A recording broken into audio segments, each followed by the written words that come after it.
ADS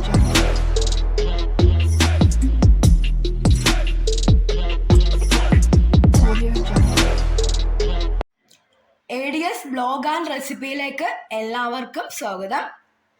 അപ്പൊ ഇന്ന് ഞാൻ ചെയ്യുന്നത് ഒരു കറി കാച്ചിയതാണ്. ഓരോ സ്ഥലത്തും ഇതിന് ഓരോ പേരാണ്. കായക്കറി പായസം എന്നും പറയാറുണ്ട്. അപ്പൊ നിങ്ങളുടെ നാട്ടിലൊക്കെ എന്താണ് പറയുന്നതെന്ന് ഒന്ന് കമന്റ് ചെയ്തേക്കണേ.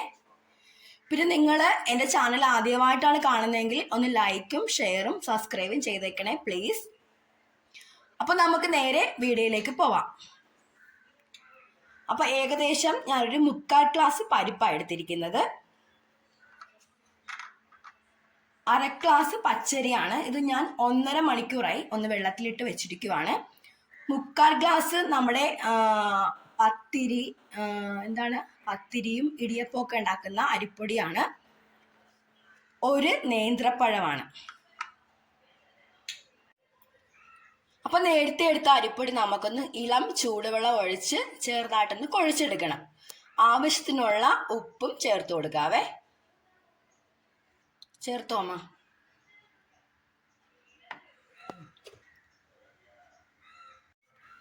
അപ്പൊ നമുക്ക് വെള്ളം കുറച്ച് വിധം വെച്ച് ഒഴിച്ചിട്ട് നന്നായിട്ടൊന്ന് കുഴച്ചെടുക്കാം. അമ്മച്ചിയപ്പോൾ ഇത് നന്നായിട്ട് മാവെല്ലാം കുഴച്ച് നല്ല സോഫ്റ്റ് ആക്കി വെച്ചിട്ടുണ്ട്. ഇനി നമുക്കിത് നമ്മുടെ ടാബ്ലറ്റ് ഇല്ലേ, ആ ഒരു രൂപത്തിലോട്ട് ആക്കിയെടുക്കണം. ഇതുപോലെ ചെറുതായിട്ട് ഉരുട്ടി നമ്മൾ ആ ടാബ്ലറ്റിന്റെ രൂപത്തിലോട്ടൊന്ന് ആക്കിയെടുക്കണം.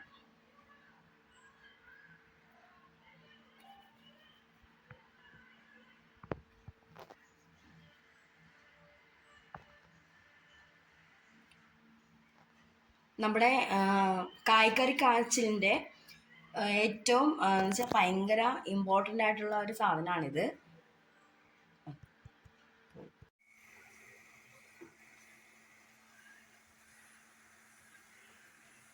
അപ്പം ഞാൻ നേരത്തെ ഇട്ട് വെച്ച പച്ചരി നമുക്ക് നമ്മുടെ ദോശയുടെ ഇഡലിയുടെ ഒക്കെ ആ മാവിൻ്റെ രൂപത്തിൽ ഒന്ന് അരച്ചെടുക്കാം.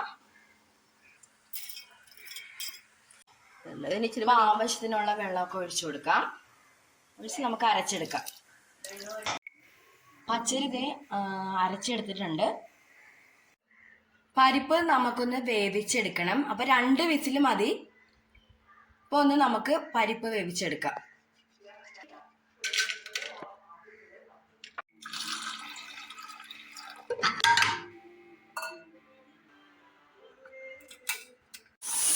അപ്പോൾ ഞാൻ നമ്മുടെ പരിപ്പ് വെന്ത് കഴിഞ്ഞു കേട്ടോ. 2 വിസിലായേ. ഞാൻ ഓഫ് ചെയ്യുവാണേ. അപ്പോൾ പിടിയൊക്കെ അമ്മച്ചി ഇവിടെ റെഡിയാക്കി വെച്ചിട്ടുണ്ട്. ഇത് അപ്പച്ചെമ്പിൽ കുറച്ച് വാഴലയാണ്. വാഴല ഇട്ടിട്ടാണ് അതിലോട്ട് വെക്കുന്നത്.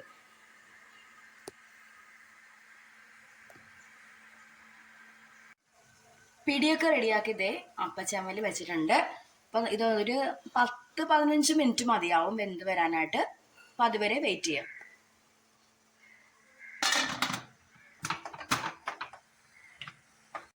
അപ്പോൾ നമ്മുടെ പിടി ഇവിടെ റെഡി ആയിട്ടുണ്ട്. നമുക്കിതൊരു പാത്രത്തിലോട്ട് മാറ്റാവേ. കറി കാച്ചലിലോട്ട് ഞാൻ എടുത്തിരിക്കുന്നത് ഒരു വലിയ തേങ്ങയാണ്. അപ്പോൾ ഇത് ഏകദേശം 1 ലിറ്റർ അടുത്തുണ്ട്. ഇത് നമ്മുടെ 2ാം പാലാണ്. ഇത് 1.5 കപ്പ് ഉണ്ടാവും. 1.5 കപ്പ് നമ്മുടെ 1ാം പാല്. അപ്പോൾ ഒരു പാത്രത്തിൽ നമ്മൾ നേരത്തെ ഉണ്ടാക്കി വെച്ച 2ാം പാലാണ്.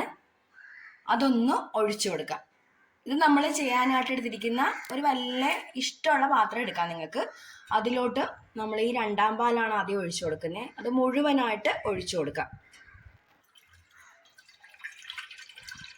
അടുത്തതായിട്ട് നമുക്ക് ആവശ്യത്തിനുള്ള പഞ്ചസാരയാണ് ചേർത്ത് കൊടുക്കുന്നത്.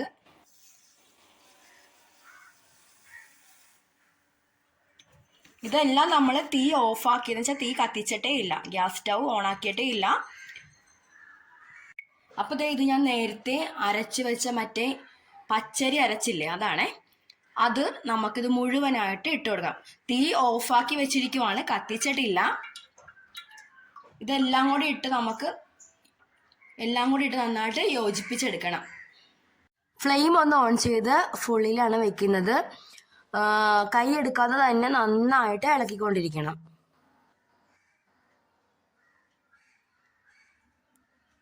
അങ്ങനെ നന്നായിട്ട് നമ്മുടെ മാവ് ഒന്ന് കുറുകി വന്നിട്ടുണ്ടേ. ഇനി നമുക്ക് പഴം ചേർത്ത് കൊടുക്കാം.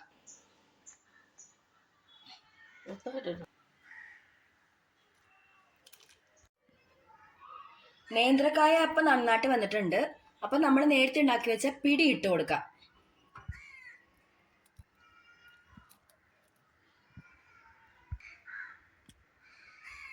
ഉപ്പും കൂടി ഇട്ട് കൊടുക്കാവേ.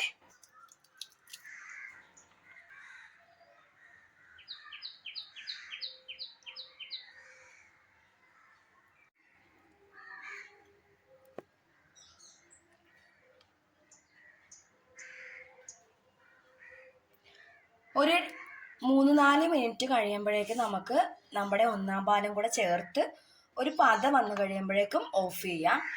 ഇപ്പം നമുക്ക് ആവശ്യത്തിനുള്ള എല്ലാം അല്പം ഉപ്പ് ചേർത്ത് കൊടുക്കാം. കാരണം ഇതിൻ്റെ നമ്മുടെ ഈ മധുരമൊക്കെ ഒന്ന് കറക്റ്റ് ചെയ്യാൻ വേണ്ടിയിട്ടാണ്. ഉപ്പ് ചേർത്ത് പക്ഷെ നിങ്ങൾ വീഡിയോയിൽ കാണാൻ പറ്റിയില്ല. ഉപ്പ് ചേർത്തപ്പോൾ നന്നായിട്ടൊന്ന് ഇളക്കി കൊടുക്കാം.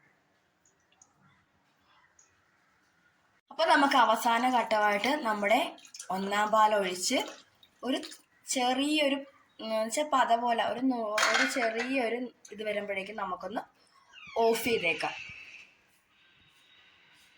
കറികാച്ചലിൻ്റെ അവസാനമായിട്ട് കുറച്ച് ഏലക്കാപ്പൊടിയാണ്.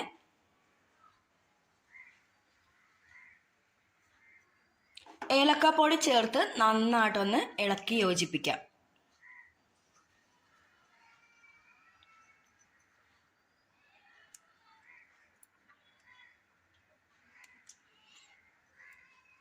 നമുക്ക് തീ ഓഫ് ചെയ്യാം കേട്ടോ. കാരണം നല്ല ഈ ഒരു പരുവമാണ് നമുക്ക് വേണ്ടത്. നല്ല ടേസ്റ്റാണ്. അപ്പോൾ അതേ കുറച്ച് കാഷ്യൂ നട്ട്സ് ആണ് നെയ്യിലിട്ട് വറുത്തിട്ടുണ്ട്. അതൊന്ന് ഒഴിച്ചു കൊടുക്കാം.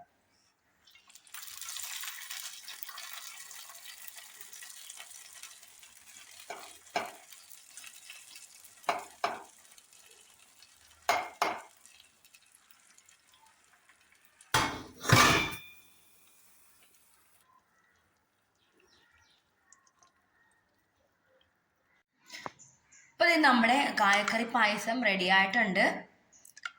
നല്ല ടേസ്റ്റാണ്. ഞാൻ കഴിച്ചു നോക്കിയിട്ട് പറയാവേ. ഒരു പിടിയുമായിട്ട് കഴിച്ചു നോക്കാം.